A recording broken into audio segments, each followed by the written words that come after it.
भक्तों, ओम नमः शिवाय, श्री शिवाय नमस्तुभ्यम, जय श्री महाकाल। जी हाँ भक्तों, क्या आपका भी जो बच्चा है उसका जो मन है वो पढ़ाई में बिल्कुल भी नहीं लगता। आप लोग बहुत ज़्यादा परेशान हो उसकी पढ़ाई के लिए कि आखिरकार हमारा जो बच्चा है वो पढ़ता क्यों नहीं है। जब भी आप उसको बोलते हो पढ़ाने के लिए, बैठाते हो कि पढ़े, तो इधर उधर के कामों में लग जाता है। कहीं खेलने चला जाएगा, कहीं घूमने चला जाएगा, कहीं कुछ करने लगेगा, कहीं कुछ करने लगेगा, लेकिन पढ़ेगा बिल्कुल भी नहीं। आपको समझ में नहीं आता कि आखिर ऐसा क्या हो गया है जिसके कारण आपका जो बच्चा है वो पढ़ता क्यों नहीं है। जब भी आप कोशिश करते हो कि उसको पढ़ाने के लिए, बैठाने के लिए, कि कुछ भी करे, लेकिन फिर भी जो बच्चा है ना वो पढ़ाई से दूर भागता है। तो ऐसे में कौन सा उपाय करें, आज की इस वीडियो के माध्यम से हम आपको बताने वाले हैं कि आपको करना क्या है। तो बस उपाय ध्यान से सुन के अच्छे से करिएगा ज़रूर। अगर आपने आज का ये उपाय ध्यान से सुन के और अच्छे तरीके से कर लिया तो अवश्य रूप से जो कोई भी इच्छा है, जो कोई भी मनोकामना है, सारी की सारी इच्छा, सारी की सारी जो मनोकामना है वो अवश्य रूप से पूरी होंगी ही होंगी। और आपका जो भी बच्चा है जिसका भी मन नहीं लगता पढ़ाई में, अवश्य रूप से उसका जो मन है ना वो पढ़ाई की ओर लगेगा ही लगेगा। क्या करना है, कैसे करना है, पूरा आपको बताने वाला हूँ और अच्छे तरीके से आपको समझाने वाला हूँ। तो बस उपाय ध्यान से सुन के अच्छे से करिएगा ज़रूर। देखिए, आपको भी पता है कि जो पूज्य गुरुदेव की जो कथा होती है ना, उसमें लाखों की भीड़ आती है। कैसे भीड़ आती है? लाखों की भीड़ आती है। और जब गुरुदेव की कथा में लाखों की भीड़ आती है तो वहाँ ज़्यादातर जो भक्त होते हैं वो क्या करते हैं, पत्र के द्वारा अपनी मनोकामना जो है वो गुरुदेव तक पहुँचाते हैं।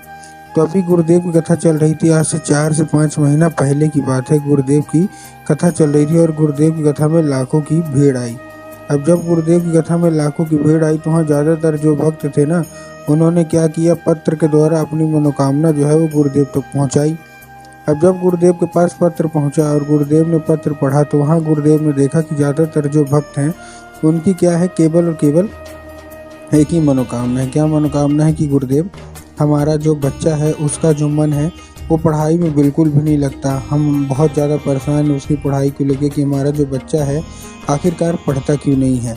हम बहुत कोशिश कर चुके उसको पढ़ाने के लिए कि हमारा जो बच्चा है वो पढ़े, लेकिन फिर भी हमारे बच्चे का जो मन है ना वो पढ़ाई में बिल्कुल भी नहीं लगता। कृपया करके कोई उपाय बता दें ताकि हमारा जो बच्चा है वो अच्छे तरीके से पढ़े।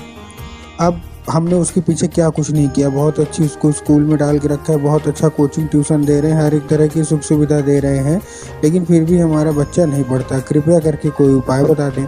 अब जब गुरुदेव ने देखा तब गुरुदेव ने 2 से 3 उपाय बताए और कहा केवल और केवल ये उपाय कर लेना, तुम्हारा जो भी बच्चा है जिसका भी मन पढ़ाई में नहीं लगता, अवश्य रूप से उसका जो मन है ना वो पढ़ाई में लगेगा ही लगेगा। अब जब गुरुदेव ने उपाय बताया तो लोगों ने जा जाके इस उपाय को घर में करना शुरू कर दिया। अब जैसे ही लोगों ने जा जाके इस उपाय को घर में करना शुरू कर दिया, वही लोग गुरुदेव की कथा में मात्र 1 से 1.5 महीने के बाद वापस आए। अब जब वही लोग गुरुदेव की कथा में वापस आए तो उन्होंने फिर से एक बार गुरुदेव को पत्र लिखा। लेकिन ये वाला आप जान के हैरान हो जाओगे कि ये वाला जो पत्र था ना, ये गुरुदेव को धन्यवाद के रूप में पत्र था कि गुरुदेव धन्य हो आपका, आपके द्वारा बताया गया उपाय हमने कर लिया है, हमारी सारी की सारी मनोकामना, सारी की सारी इच्छा पूरी हो गई है। हमारा जो घर का लड़का था जिसका मन पढ़ाई में नहीं लगता था, अब वो बिना कुछ बोले, बिना कुछ कहे, केवल और केवल पढ़ाई ही करता है। आपका कोटि कोटि धन्यवाद। तो देखिए, जो लोग भी मेरी आवाज़ अभी सुन रहे हैं ना, अगर आपको जानना है कि आखिर ऐसा कौन सा उपाय है जिसको करने मात्र से जो बच्चे होते हैं वो बिना कुछ बोले, बिना कुछ कहे, केवल और केवल पढ़ाई ही करते हैं, तो चलिए हम बताते हैं आपको आज की इस वीडियो के माध्यम से कि आपको करना क्या है। तो बस उपाय ध्यान से सुन के अच्छे से करिएगा ज़रूर। लेकिन उसके पहले चैनल पर अगर पहली बार आए हैं और आवाज़ मेरी पहली बार सुन रहे हैं तो वीडियो कर दें लाइक और चैनल को भी कर लें सब्सक्राइब, ताकि पूजनीय पंडित प्रदीप जी मिश्रा के रोज़ नए नए उपाय जो कि मैं उनकी कथा से सुनता हूँ, श्रवण करता हूँ, सबसे पहले मैं आपको प्राप्त करा सकूँ। ठीक, तो देखिए, जो हमारा सबसे पहला उपाय है, इस उपाय में आपको करना क्या है, आपको लेना है 3 काली तिल और 1 धतूरा। क्या क्या लेना है? 3 काली तिल लेना है और 1 धतूरा लेना है। अब देखिए, काली तिल और काली मिर्च में भी ना बहुत सारे लोग कंफ्यूज होते हैं कि काली तिल क्या है, काली मिर्च क्या, हमको लेना क्या है ये बता दीजिए। तब गुरुदेव ने साफ साफ बताया कि आपको क्या लेना है, आपको 3 काली तिल लेना है। ठीक, ले लिया। अब 3 काली तिल लेने के बाद आपको देखिए करना क्या है। जैसे आपने 3 काली तिल ले लिया, 3 काली तिल लेने के बाद आपको करना क्या है, 1 धतूरा ले लेना है और अपने बच्चे के माथे पे मतलब दे देना है हाथ पे। और हाथ में देने के बाद आपको करना क्या, उसको भेज देना है कहाँ, सीधा सीधा शिव मंदिर। अब जैसे ही आपका बच्चा शिव मंदिर पहुंचेगा उसको बोलना है कि दक्षिण दिशा में खड़ा हो जाए और उत्तर की ओर अपना चेहरा कर ले। अब देखिए दक्षिण और उत्तर में ना बहुत सारे लोग कंफ्यूज होते हैं कि दक्षिण क्या है, उत्तर क्या है, हमको थोड़ा साफ साफ बताइए। तब गुरुदेव ने साफ साफ बताया है कि आप जिस भी शिव मंदिर जा रहे हो शिव मंदिर का जिधर साइड जलाधारी हो, क्या हो, जिधर साइड जलाधारी हो, आपको अपना चेहरा उधर साइड करके खड़े हो जाना है। ठीक, खड़े हो गए। अब खड़े होने के बाद आपको एक नाम लेके, कौन सा, महादेव का, देखिए बहुत ही सुंदर सा नाम है, श्रम्भेश्वर महादेव। तो आपको करना क्या है, चुपचाप आपको श्रम्भेश्वर महादेव का नाम लेके उन्हीं का स्मरण करके आपको चुपचाप क्या कर देना है, आपको अर्पित कर देना है बस। पूज्य गुरुदेव कहते हैं कि अगर आपने श्रम्भेश्वर महादेव का ये उपाय कर लिया ना तो अवश्य रूप से सारी की सारी इच्छा, सारी की सारी मनोकामना अवश्य रूप से पूरी होंगी ही होगी। और आपके बच्चा है जिसका भी मन पढ़ाई में नहीं लगता, अवश्य रूप से उसका जो मन है ना वो पढ़ाई की ओर आकर्षित होगा ही होगा। ठीक, ये था कौन सा, ये था हमारा पहला उपाय। अब हम चलते हैं अपने दूसरे उपाय की ओर। अब जो दूसरा उपाय है वो जितनी भी माताएं हैं उनको करना है अपने बच्चे के लिए।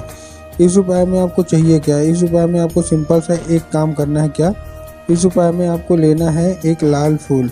और लाल फूल तो लेंगे वो तो ठीक है, लेकिन इस उपाय को करने के लिए आपके घर में माता सरस्वती की फ़ोटो होना अति अनिवार्य है। अगर आपके घर में माता सरस्वती की फ़ोटो है तब तो अच्छी बात है, लेकिन अगर आपके घर में माता सरस्वती की फ़ोटो नहीं है तो आपको बाज़ार जाना है, माता सरस्वती की फ़ोटो लाना है और अपने घर में उनको स्थान दे देना है। तो दे दिया स्थान देने के बाद आपको करना क्या है, शाम के वक्त जब आपके घर में पूजा पाठ होती है ना तो आपको शाम के वक्त करना क्या है, वो लाल फूल माता सरस्वती को अर्पित करना है। और जब आप लाल फूल माता सरस्वती को अर्पित करेंगे तो उससे औषधि के रूप में मांगना है कि माता कृपया करके हमको इसको औषधि के रूप में प्रदान करिए। तो अब क्या होगा, अब वो औषधि का रूप ले लेगा। ठीक, औषधि का रूप ले लिया।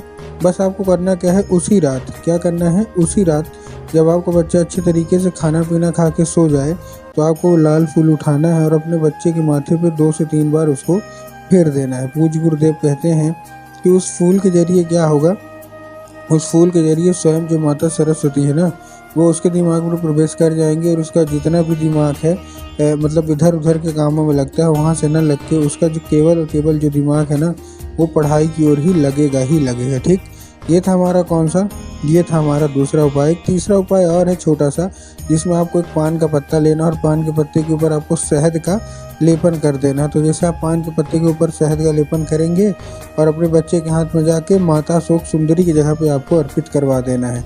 अब देखिए बहुत सारे लोगों को यही नहीं पता कि माता शोक सुंदरी की जगह होती कहाँ है। तब गुरुदेव ने बताया कि जो जलाधारी है, जलाधारी के बिल्कुल बीचों बीच माता शोक सुंदरी की जगह होती है। तो बस आपको करना क्या है, वहीं जाके चुपचाप आपको अर्पित करवा देना है बस। 1 से 1.5 महीना रुक जाइएगा, सारी की सारी इच्छा, सारी की सारी जो मनोकामना वो पूरी हो जाएगी।